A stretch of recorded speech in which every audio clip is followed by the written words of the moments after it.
Selamat pagi Ibu dan teman-teman. Di sini dengan kami kelompok 12, kami akan mempresentasikan materi pada 7.5 dan 7.6 mengenai sampling sistematis dan cara menarik sampel, memperkirakan rata-rata dan total. Untuk pemateri pertama, saya persilahkan.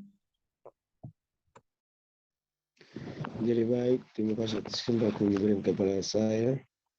Saya atas nama Leandra Arianto Kecikore, saya akan menjelaskan materi 7.5 tentang sampling sistematis. Sampling sistematis ialah sampling di mana pemilihan elemen sampel dilakukan seperti berikut. Elemen pertama dipilih secara acak dari K elemen. Yang pertama dari kerangka sampel dan elemen-elemen lainnya dipilih berdasarkan jarak sebesar K. Sampel yang dipilih secara ini disebut sampel sistematis satu di dalam K. Sampling sistematis memberikan alternatif yang lebih baik dari sampling acak sederhana berdasarkan alasan berikut.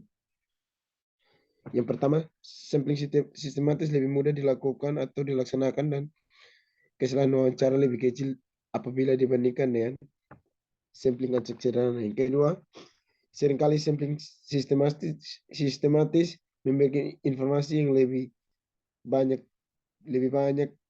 per unit cost apabila dibandingkan dengan sampling acak sederhana. Pada umumnya sampling sistematis dapat dikatakan sebagai sampling di mana pemilihan elemen yang pertama secara acak dipilih dari K yang pertama, kemudian pemilihan elemen lain selain berjarak K di mana K diperoleh dari rumus K sama dengan N besar per N kecil. Cara ini lebih mudah dilaksanakan dengan sistematis dan lebih praktis apabila dibandingkan dengan sampling acak sederhana. Bisa dibayangkan apabila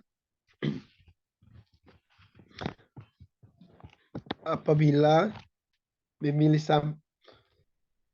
sampel acak sederhana sebanyak N sama dengan 50 toko di Jalan Pasar Baru. Sampling sistematis petugas peneliti lapangan tak dapat menentukan pemilik toko mana yang harus dimasukkan dalam sampelnya, sebab dia tak mengetahui populasi toko sebesar N sebelum seluruh pemilik toko didaftar satu persatu. Sebagai kerangka sampel, sebaliknya dengan mudah dia akan memiliki sampel secara sistematis, misalnya memilih satu di antara 20 pemilik toko 20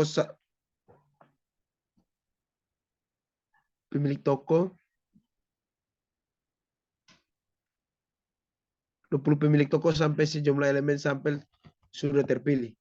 Sampling sistematis seringkali tersebar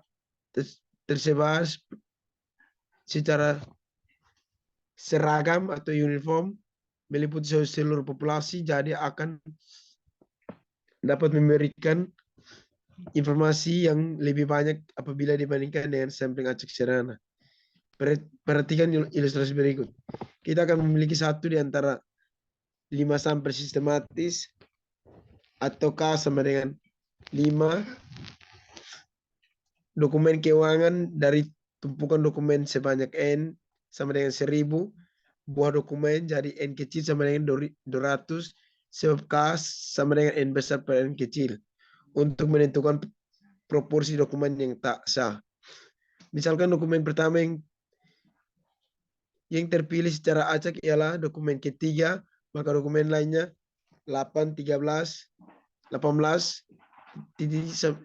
sebab harus berjarak 5. Misalkan saja 500 dokumen yang pertama kebanyakan sudah sah, tetapi 500 berikutnya kebanyakan tidak sah. Dengan sampling acak sederhana akan ada kemungkinan sampai 200 dokumen itu salah semua. Karena terpilih dari 500 yang pertama. Atau baik semua, artinya semua sah sebab terpilih dari 500 kedua. Kemudian sehingga hasil perkiraan proporsi tidak mewakili populasi, dan dengan sampling sistematis hal ini dapat dicegah sebab hampir setengah elemen sampel dari 500 dokumen yang pertama, setengah lainnya dari 500 dokumen yang kedua. Ya mungkin teman-teman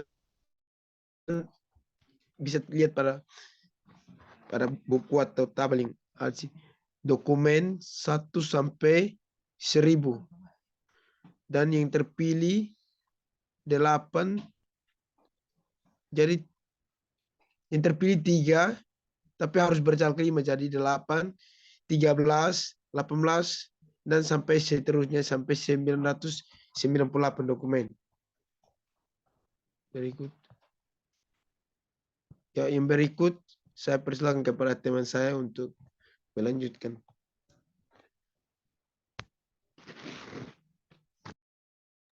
Baik, untuk materi kedua pada 7.6 tentang cara menarik sampel, memperkirakan rata-rata dan total.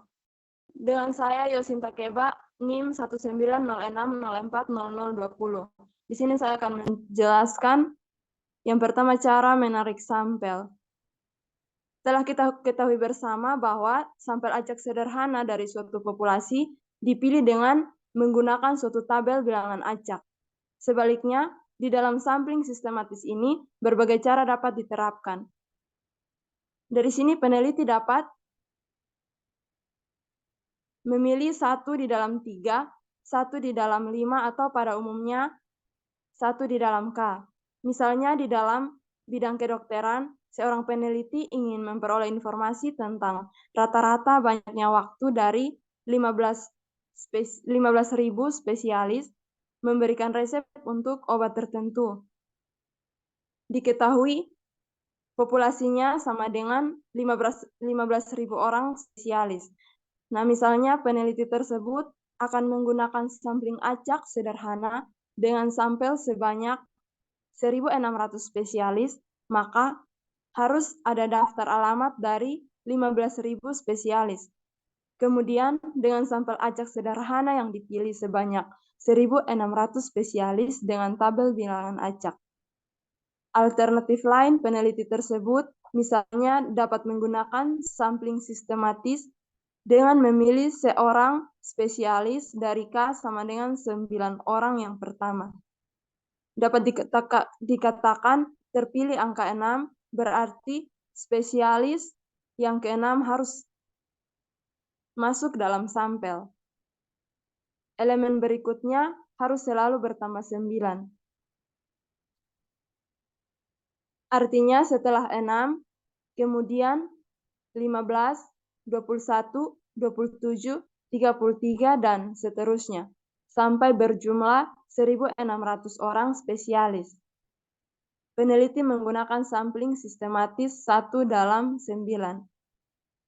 Apabila populasi sebanyak N diketahui, maka kita harus menentukan besarnya sampel, kemudian dari sini kita dapat mencari nilai K yang dapat menjamin sampel sebesar yang kita kehendaki. Dalam contoh ini, diketahui populasi 15.000 spesialis dan sampelnya 100,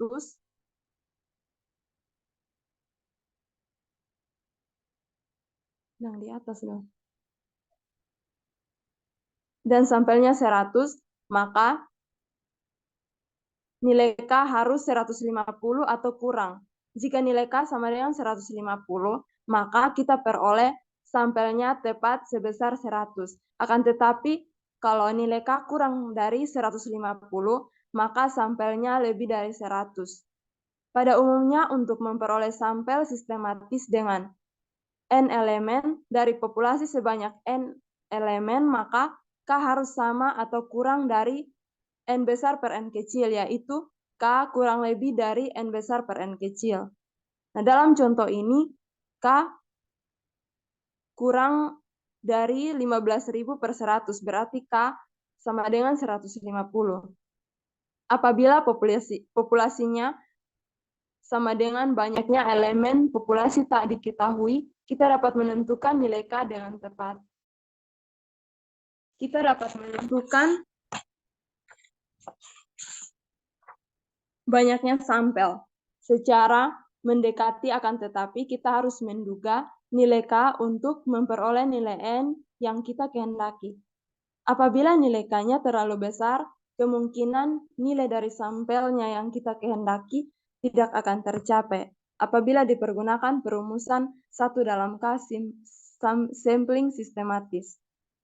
Untuk perkiraan rata-rata populasi, dapat kita ketahui bahwa utopi sama dengan X bar XY sama dengan sigma I sampai 1, sigma I sama dengan 1 sampai N, XI per N. SY di sini adalah sistematik. Perkiraan variannya X bar SY sama dengan, untuk perkiraan varian S kuadrat X bar SY sama dengan N besar kurang N kecil atau populasi kurang sampel per populasi dikali varian per sampelnya, S kuadrat per N. Kesalahan sampling dengan tingkat keyakinan 95%. Untuk mencari kesalahan sampling sama dengan diketahui dengan 2 kesalahan samplingnya, dan untuk varian S X bar SY sama dengan 2 akar dari N besar kurang N kecil per N S kuadrat per N. Jika nilai dari N atau populasi tak diketahui, maka faktor koreksi untuk populasi terbatas. Artinya N besar kurang N kecil per N tak perlu dipergunakan. Jika diperhatikan, perkiraan varian X bar SY sebetulnya sama dengan varian yang diperoleh kalau dipergunakan sampel acak sederhana. Ini tidak berarti bahwa varian populasinya sama. Untuk varian adalah sebagai berikut. Sigma kuadrat X bar sama dengan sigma kuadrat per N dikali N besar kurang N kecil per N kurang 1. Dapat ditunjukkan juga bahwa untuk varian atau X bar SY adalah sigma kuadrat X bar SY sama dengan 1 tambah N kurang 1 dikali E, di mana E sama dengan rho, artinya koefisien korelasi antara observasi di dalam sampel sistematis. Nah, seandainya N besar sekali nilainya, kedua varian tersebut akan sama kalau observasi dalam sampel tidak berkorelasi satu sama lain. Untuk perkiraan tak bias dari varian, tak dapat diperoleh dengan menggunakan data dari hanya satu sampel sistematis. Ini tidak berarti bahwa kita tak akan pernah mendapatkan suatu perkiraan X bar SY. Untuk populasi tertentu, sampling sistematis sama dengan sampling acak sederhana, dan kita bisa mengambil varian yang hampir mendekati atau sama dengan perkiraan varian X yang diperoleh berdasarkan sampling acak sederhana.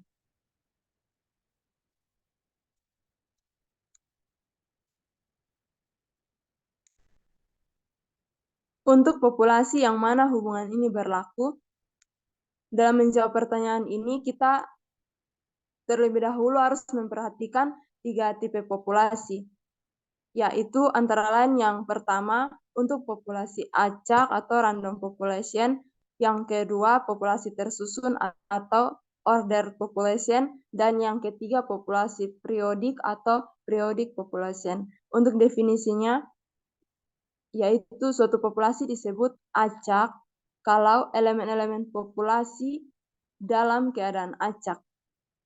Elemen-elemen suatu sampel sistematis yang ditarik atau yang dipilih dari suatu populasi acak diharapkan agar heterogen dengan koefisien korelasi atau E sama dengan rho. Diharapkan 0 nilainya.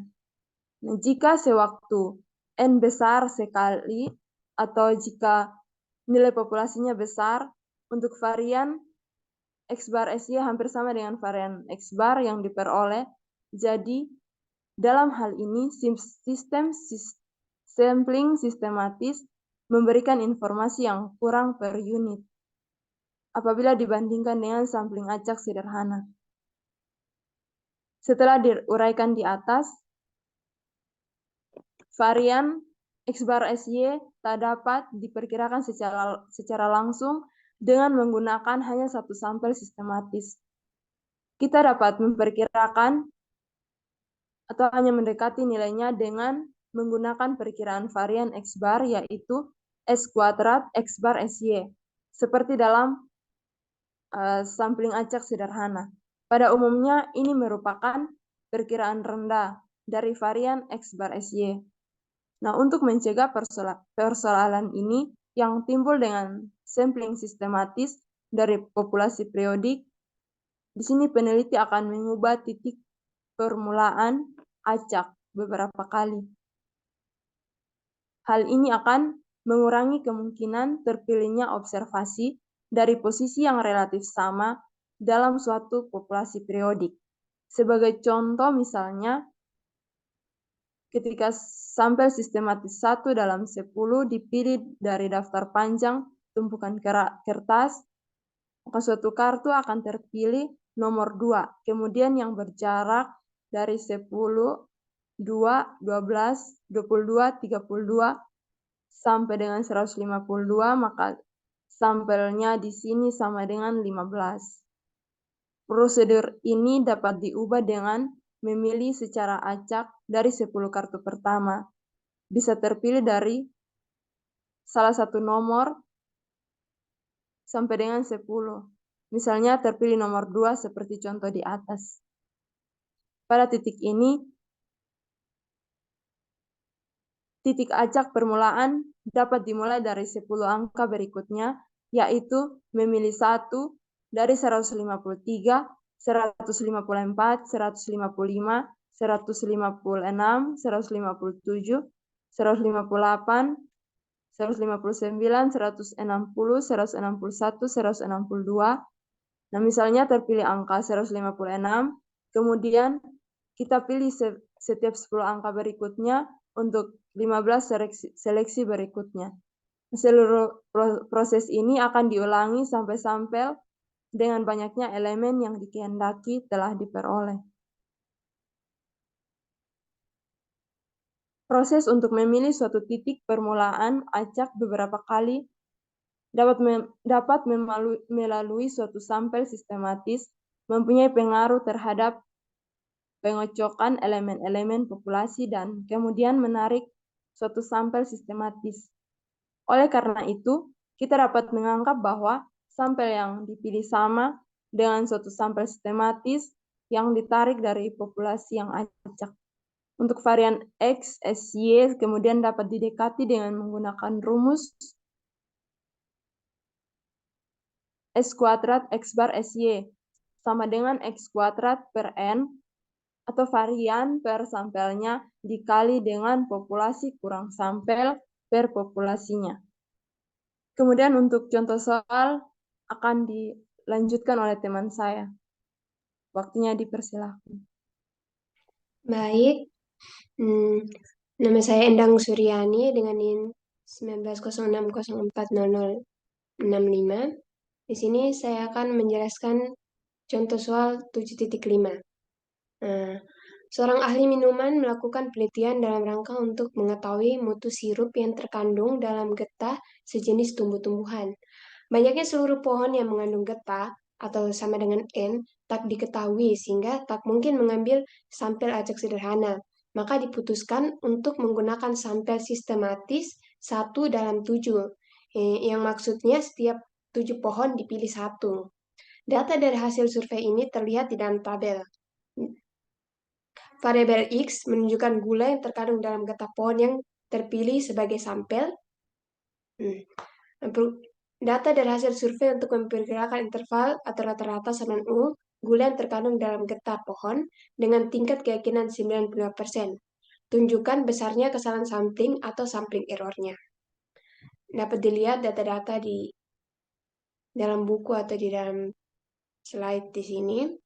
Nah, diketahui sampel dari 1 sampai dengan 212 dengan X-nya masing-masing dari 82 sampai dengan 79 dan X kuadratnya dari 6.724 sampai dengan 6.241 sehingga kita dapat ketahui sigma I sama dengan 1 sampai dengan 212 XI-nya sama dengan 17.066 dan sigma I sama dengan 1 sampai dengan 212 XI kuadrat sama dengan 1.486.800.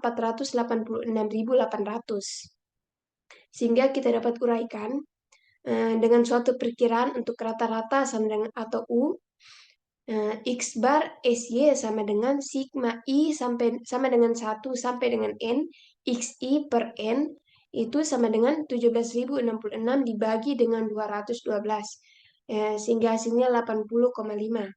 Selanjutnya, S kuadratnya, yaitu dengan rumus sigma X kuadrat I kurang sigma XI kuadrat per N kurang 1, yaitu 1.486.800 dikurangi 17.066 kuadrat per 212 per 211, sehingga hasilnya 535.483.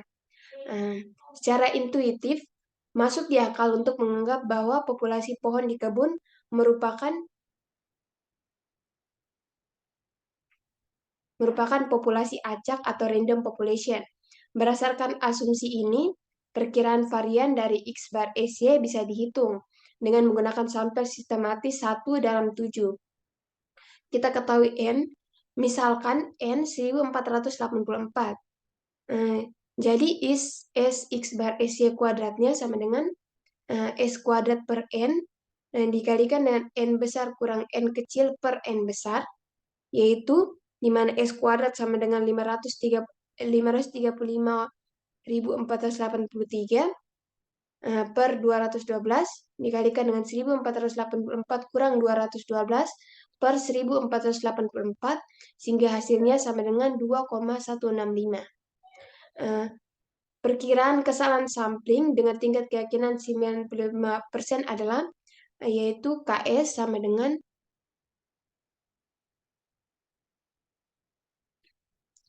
KS sama dengan 2 S X bar SY sama dengan 2 akar dari 2,165 sama dengan 2,942.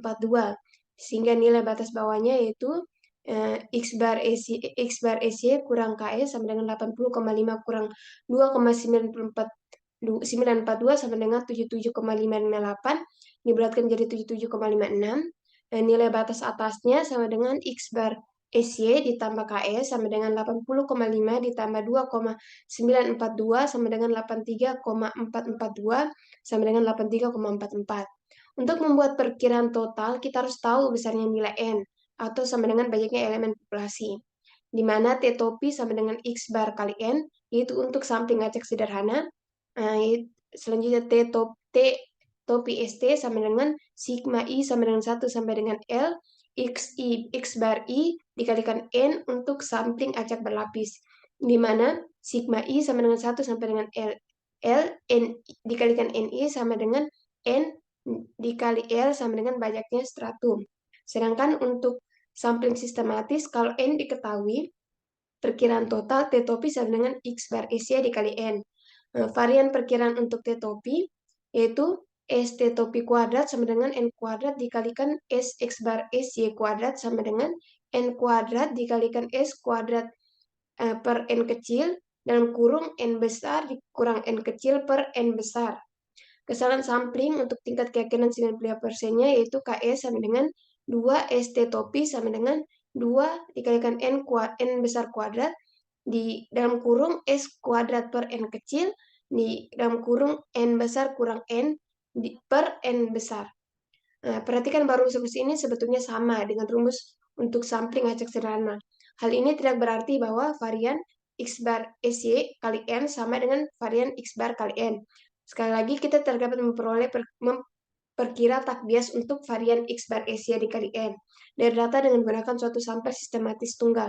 Akan tetapi di dalam keadaan tertentu, sampling sistematis sama dengan sampling acak sederhana, sehingga rumus untuk sampling acak sederhana dapat dipergunakan. Selanjutnya contoh soal untuk 7.6. Seorang ahli hortikultura atau hortikulturis melakukan suatu eksperimen dari kebun pohon apel sebanyak N sama dengan 1.300 pohon apel. Dari berbagai varietas yang baru, ahli tersebut ingin memperkirakan jumlah atau total buah apel dari kebun tersebut dengan menggunakan sampel sistematis 1 dalam 10 pohon. Dari hasil penelitian, sampel diperoleh rata-rata buah per pohon sama dengan X bar SY sama dengan 3,52 unit dan S kuadrat sama dengan 0,48. Pergunakan data ini untuk memperkirakan total T dengan tingkat keyakinan 95%. Selanjutnya kita pecahkan, kita anggap bahwa populasi yang kita hadapi merupakan populasi acak. Dengan demikian, sampling sistematis akan sama dengan sampling acak sederhana. Apabila populasi periodik, peneliti harus menggunakan beberapa titik permulaan yang acak di dalam pemilih pohon yang termasuk dalam sampel. T topi sama dengan X bar SY dikali N sama dengan 3,52 dikalikan dengan 1.300, sehingga hasilnya 4.576. N sama dengan 130, sebab diambil 1 dari 10. KS-nya yaitu sama dengan 2S T topi sama dengan 2 akar dari N kuadrat dikalikan S kuadrat per N dalam kurung N besar kurang N kecil per N besar. Sehingga 2 akar dari 1.300 kuadrat kalikan 0,48 per 130 di dalam kurung 1.300 kurang 130 per 1.300. Hasilnya itu 149,88. Sehingga kita dapat nilai batas bawahnya yaitu T topi kurang 2S T topi sama dengan 4.576 dikurang 149,88 yaitu hasilnya 4.426,12. Selanjutnya nilai batas atasnya itu sama dengan T topi tambah 2S T topi sama dengan 4.576 tambah 149,88 sama dengan 4.725,88. Jadi dengan tingkat keyakinan 95%, jumlah buah apel dari seluruh pohon akan terletak antara 4.426,12 sampai dengan 4.725,88 unit. Sekian dari presentasi kami.